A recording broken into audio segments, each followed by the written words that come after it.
गत किछि दिन धरी राज्य रे ग्रीष्म प्रभाव जारी रही एवं जहाँ फल किछि जिले में अति अधिक असह्य गरम एवं गुलुगुली होछि। एही अस्वाभाविक परिस्थिति रे जनसाधारण को सतर्कता अवलंबन करने स्वतंत्र रिलीफ कमिशनर कार्यालय तरफ अनेक गुड़िए उपदेशावली दि जाइछि। एही समय रे साधारणतः राज्य रे उत्ताप अधिक रहे। एथिपाई समस्त जनसाधारण अति उत्तप्त समय मध्य साधारणतः 10टा-11टा पर दिन 3टा भितर सबुठ अधिक टेम्परेचर रहे। सही समय खरारे कौन सी अजथा काम नथिले बाहर को न बाहरिया पई आमे अनुरोध करछु। से भली 11टा रु 3टा भितर खरारे कौन सी काम न करिया पई मध्य आमे अनुरोध करिछु। जेकोसी काम हो, व्यक्तिगत काम हो बा कौन सी ठिकादार काम हो बा कौन सी बाहर काम को समस्ते अवॉइड करिवार आवश्यकता रही।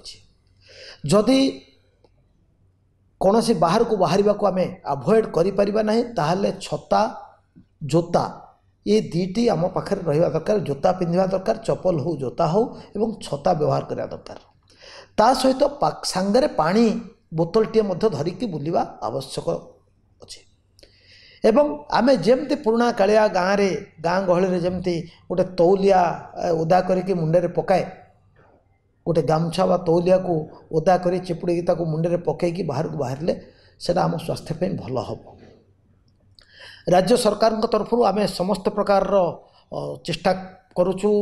अवेयरनेस जन सचेतन कार्यक्रम करा जाउछि। आज जिलापाल मान सहित अनेक जिलापाल मान सहित मु एबे बैठक करी वीडियो कॉन्फ्रेंसिंग करी समस्त आउ थरे कहा जाइछि जे पब्लिक अवेयरनेस माइकिंग को बढ़ेबे।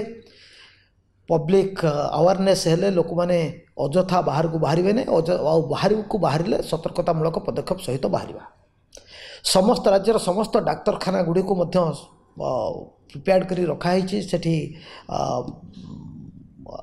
हीट कंडीशन स्ट्रेस कंडीशन जदि कहीं आसती बा सस्पेक्टेड केस आसती केमती ट्रीटमेंट करा जिवो ता संपर्क में समस्त सविशेष निर्देश आगु स्वास्थ्य विभाग देछि। गत किछि दिन भितर डाक्तर मान सहित आलोचना करा जाइछि एवं डाक्तरखाना गुड़ी को संपूर्ण भाव प्रस्तुत करके रखा जाइछि। जदि कौन सी क्षेत्र में कौन सी अघटन घटे बा कहीं फील करती जे माने असुस्थता अनुभव करती ताहले आमे अनुरोध करूँ समस्त निकटस्थ डाक्तरखाना को जेते जल्दी हम आमे पहुँचवा एवं डाक्तरखाना पहुँचला पर डाक्तरी सुविधा जहाँ दरकार व्यवस्था डाक्तरखाना मिले। यही जो ग्रीष्म प्रभाव टिके उत्ताप अधिक रोचे यहाँ आउ किछि दिन रहिबो बोली पाणीपाग विभाग पक्षर कहुई। तेणु आगामी केते दिन आम समस्त जदि सतर्कतामूलक व्यवस्था अवलंबन करवा ताहले आमे आशा करुचु जे कहार किछि असुविधा हम नहीं। आपण मानकु समस्त को मोर निवेदन यही 4-5 दिन 7 दिन जी पर्यंत ये उत्ताप अधिक रमें समस्ते टिके सतर्कता अवलंबन करवा। अजथारे खरारे बेसी समय बुलाबुली करवा नहीं। आउ युवक मैंने जो मैंने अच्छा जो मैंने मोटरसाइकेल बुलूँ गाड़ी में बुलूँ समस्त टिके सांगरे पानी सांगरे माने ओदा तौलिया हेलमेट इत्यादि रखिबे पिंधिबे। आउ श्रमिक माने उनको कहीं जमती खरारे काम न करवा बाध्य करेंगे नहीं कहीं।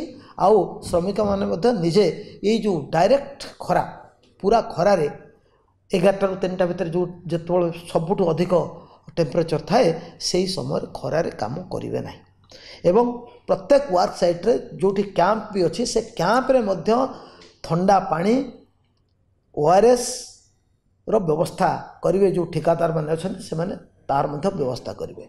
एवं सबू जो मैंने शिल्पांचल रे ट्रक रे जीवासवा करुचंती खनि खादान रे जो मैंने काम करुचंती से माने मध्य यही 11टा रु 3टा समय भितर आमे अनुरोध करिवो टिके आम एक्टिविटीटा को कम करवा बा बंद करवा माने अजथा खरारे जमी कहीं काम न करेंगे। बस रे जो मैंने यात्रा करुँच सबू यात्री मानक मोर अनुरोध रही समस्ते सांगरे पानी बोतल धरवे तौलिया धरिथिबे एवं बस चालक माने बा बस मालिक माने तांको गाड़ी रे पर्याप्त परिमाण रो पानीय जल आइस क्यूब बा ठंडा पानीय जल रखिबे एवं ओआरएस पैकेट रखिबे ओआरएस पानी करिकी जो मन को शोष लागिवो वा जहाँ आवश्यक पड़ो ओआरएस पानी पीवा समस्त को देबे। अनुरोध समस्त ओडिशार समस्त जनसाधारण भाई भौणी मान अनुरोध आमे समस्ते सतर्कता अवलंबन करवा एवं यही परिस्थिति जो आउ 3-4 दिन जी दिन पर्यंत पाणीपाग विभाग आमको सतर्क करेब से दिन पर्यंत आमे समस्ते सतर्कता अवलंबन करवा। धन्यवाद।